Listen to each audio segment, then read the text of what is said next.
Hello beautiful people, it's Steph here if you don't already know, and on this channel I just talk about all things careers and all things lifestyle. And in today's video I am bringing back those commercial awareness videos that I know have been missed. So today we're going to be looking at crypto, NFT, and you know my favorite topic, ESG. So if you like this type of content, please do make sure that you like, comment and subscribe, and let's get straight into this video.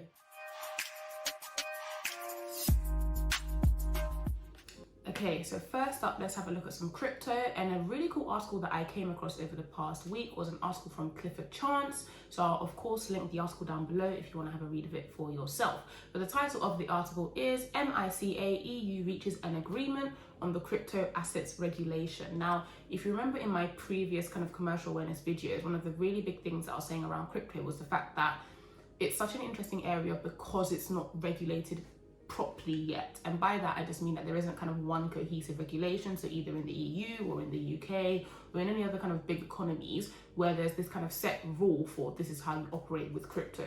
So that means there's obviously a lot of risk on the customer side. So if you're investing in crypto, there's a lot of risk. There's also a lot of risk for governments because they can see that this is maybe the money of the future and they want to get involved in it, but you can't really do that much if there isn't regulation, right?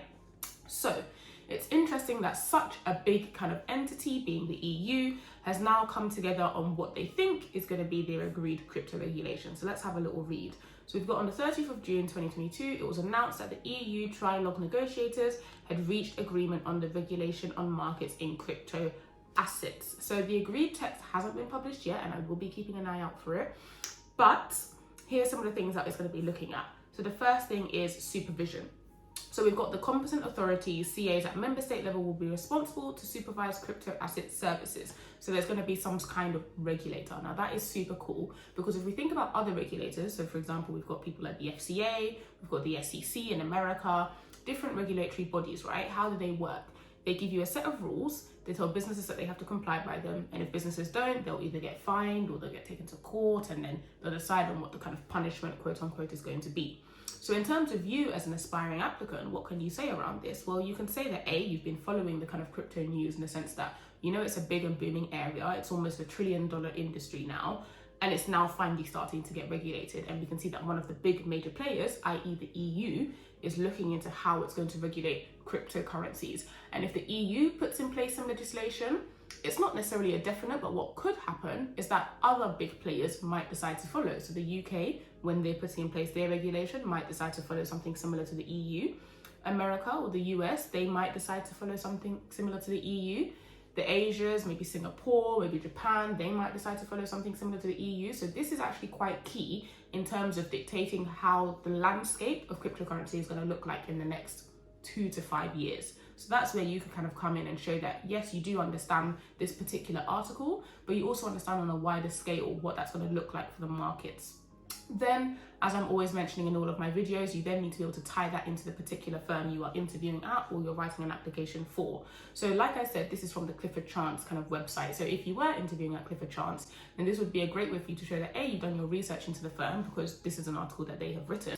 B, you're understanding that Clifford Chance is playing a role as a kind of thought leader in the crypto space. Now remember, Clifford Chance has their Ignite program, so that's their kind of tech legal training contract. They've also got this obviously article that I'm reading from now, so this shows that they're putting out information and knowledge in the industry. So you can clearly show that you understand that there's an opportunity there for an increased clientele or an increased client base, because obviously you as a business, you're going to want to go to a law firm who knows what they're talking about. And with everything that Clifford Chance is doing, it kind of seems like they know what they're talking about. So you as an applicant, you can kind of bring that into your application as well. Cool, so that's a really cool article from Clifford Chance. And like I said, I'm going to link it down below. So please do make sure that you check that one out.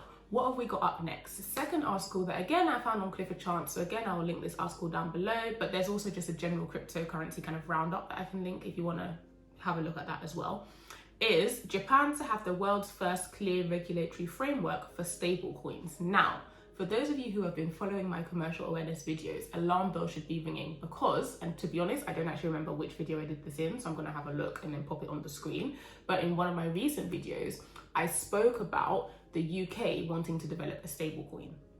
So if Japan is going to have one of the world's first clear regulatory frameworks, what does that mean? It means that other countries who are trying to develop stablecoins or frameworks for their stablecoins, if they're going to maybe acquire a stablecoin from another kind of crypto asset provider, will be looking to a country like Japan to see how this regulatory framework is laid out and what they can kind of pull from it and what they might need to tweak to make it a bit more relevant to the environment and to the market that they are in.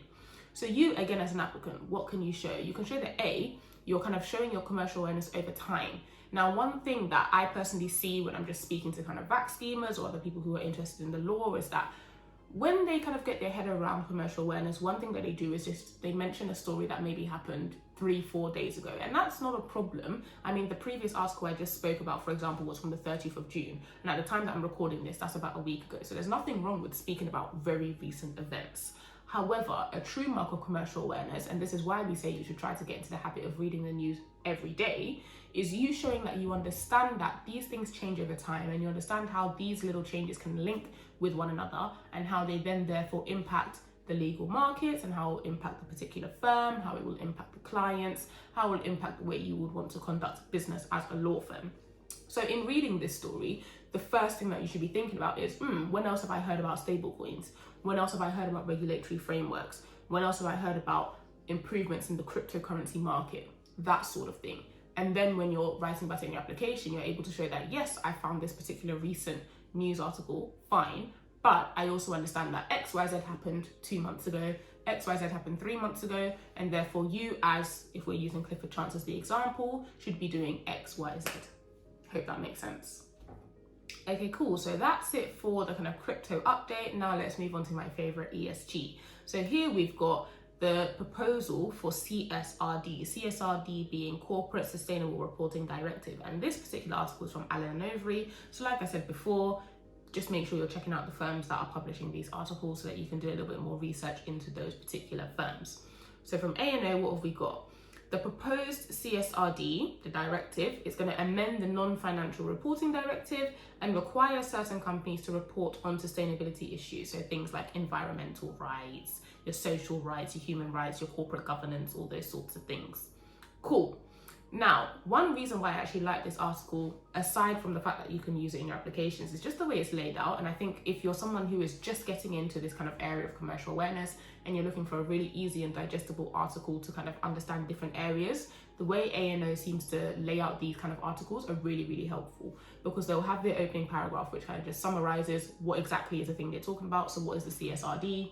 Then it looks at the actual scope of the directive. So what is the scope of the actual thing they're talking about?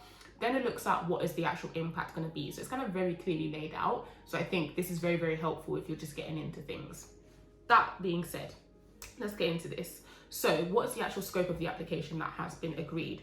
Essentially, it basically says that it's going to apply to large undertakings and small and medium-sized undertakings. So undertakings being businesses which are listed on EU regulated markets. For the listed small businesses, there will be an opt-out possible during a transition period until 2028. Now, in terms of the timings of when this new rule is going to apply, so 1st of January 2024 for companies already subject to the non-financial reporting directive, 1st of January 2025 for large companies, and 1st of January 2026 for the listed businesses. So what does all of this mean? Because you can obviously have a read of the article in terms of the background by yourself, but if you want to actually pop this into your application, how can you do that? Now, remember before when I said new regulations are being implemented, one of the key kind of challenges and opportunities that you can immediately go to is your challenge.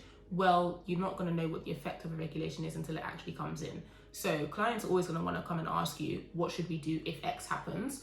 You're not a time traveler and you're not a fortune teller, so you don't actually know what's going to happen if X happens, but you look at past experiences, you look at your market knowledge, and you predict and you say, well, but given that XYZ happened in the past when something similar happened, this is probably what's going to happen now. So you as an applicant, you are showing that there's probably going to be a lot of advisory work, because a lot of the big partners, a lot of the big law firms are going to be asked by their big clients, what do we need to do to make sure that we are compliant with this thing by, let's say, 1st of January 2024, if they are the particular company that's going to be, impacted on that particular date. So as an applicant, that's something really easy that you can get in there. Another cool thing that I think might be really helpful is for you to start asking questions in your interviews, if you get to interview stage, around these topics. So how can you ask questions around things like the CSRD or even ESG in general? Because it's an emerging area, so because we've got things like these regulations coming in 2-3 years time, you can ask questions like, where do you see the future of the practice going in relation to the CSRD, in relation to incoming ESG regulations? Because then it shows that you're commercially aware because you know things are coming in. But B, it also shows that you understand how these things work, in that you understand that partners are literally going to be sitting down and having meetings asking these very same questions amongst themselves. So if they hear you as an applicant asking that question, it shows that you're thinking in that exact same way, and that's what they want to see from you. So that's my little nugget for today. Now, the third and final thing that I wanted to say isn't actually an article, but it's just a quick note that each of those articles that I was just referring to, so the one on Clifford Chance and the one on A&O, all have options where you can actually just subscribe to those mailing lists and get those regular article updates sent to you. So if you are interested in those particular areas, and again, you want to be interested in those areas from the firms that you want to apply to, then I would definitely recommend signing up to those mailing lists if you can. I think Linklaters also probably has a mailing list as well, so I'll see if I can find that link so that you can sign up to that too. But hopefully you like this really short and sweet commercial awareness roundup. I will be back again soon with another video. If you like this type of content, please do make sure that you like, comment and subscribe. Deuces.